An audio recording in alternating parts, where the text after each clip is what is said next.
সার চুরিতে বাধা দেওয়ায় পুলিশের গাড়িতে ধাক্কা, দুষ্কৃতীদের ডাম্পারে এবং ধাক্কায় পুলিশের গাড়ির চালকের মৃত্যু হয়েছে। ঘটনাটি ঘটেছে নন্দীগ্রামের রেয়াপাড়ায়।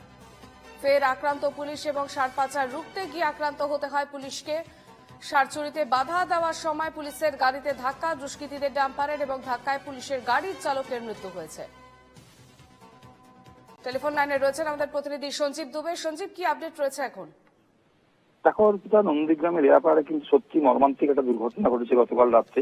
এটা জানা যাচ্ছে যে নন্দীগ্রামে যে রেয়াপাড়া ফাঁড়ি রয়েছে, সেই ফাঁড়ি থেকে বেশ কিছু ঢিল ছড়া দূরত্বে একটি লরিতে করে যখন দুষ্কৃতীরা সার চুরি করে নিয়ে যাচ্ছিল, সেই সময় পুলিশের একটি টহলরত জিপ তারা এসে প্রথমে বাধা দেয়। বাধা দেওয়ার সত্ত্বেও তারা যখন না শোনে, সেই সময় কিন্তু জিপটি সামনাসামনি এসে তাদেরকে আটকানোর চেষ্টা করে, কিন্তু লরিটি ধাক্কা মেরে বেরিয়ে যাওয়ার চেষ্টা করে। সে সময় ওই পুলিশের গাড়িতে যে চালকটি ছিল, অত চুক্তিরত যে চালক সহদেব প্রধান বলে, তিনি নেমে আসেন। তিনি নেমে এসে আটকানোর চেষ্টা করেন, কিন্তু ঘটনাস্থলে তাকে ধাক্কা মেরে তাকে পিছিয়ে দিয়ে চলে যায় লরিটিকে আটকাতে পারেনি রেয়াপাড়া থানার পুলিশ।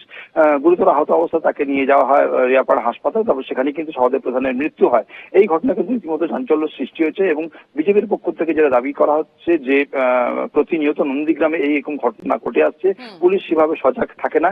তাই কিন্তু তারা কিন্তু আজকে রেয়াপাড়ার যে হাসপাতাল রয়েছে, যেখানে সহদেব প্রধানের বডিটা রয়েছে, সেই বডিটাকে বের করে নিয়ে না যাওয়ার জন্য তারা প্রতিবাদ জানাচ্ছে। তাদের বক্তব্য হচ্ছে যে জেলাতে কোনো ময়নাতদন্ত হবে না, করতে গেলে হাসপাতালে ময়নাতদন্ত করতে হবে, তাহলে সঠিক তদন্ত তারা দেখতে পাবে। এবং এটাও জানা কি, গতকাল কিন্তু নন্দীগ্রামের টেঙ্গুয়াতে শুভেন্দু অধিকারী একটি সভা থেকে তিনি বলেছিলেন, নন্দীগ্রামের বিভিন্ন প্রান্তে নন্দী মহারাজ যত সারকে কিন্তু চুরি করে নিয়ে যাচ্ছে, জিহাদিরা অত দুষ্কৃতীরা তুলে নিয়ে যাচ্ছে। কিন্তু তার বলার পরে ঠিক গতকাল রাত্রে কিন্তু এমন ঘটনায় রীতিমতো চাঞ্চল্য ছড়িয়েছে নন্দীগ্রামে। অর্পিতা, বেশ, ধন্যবাদ সঞ্জীব।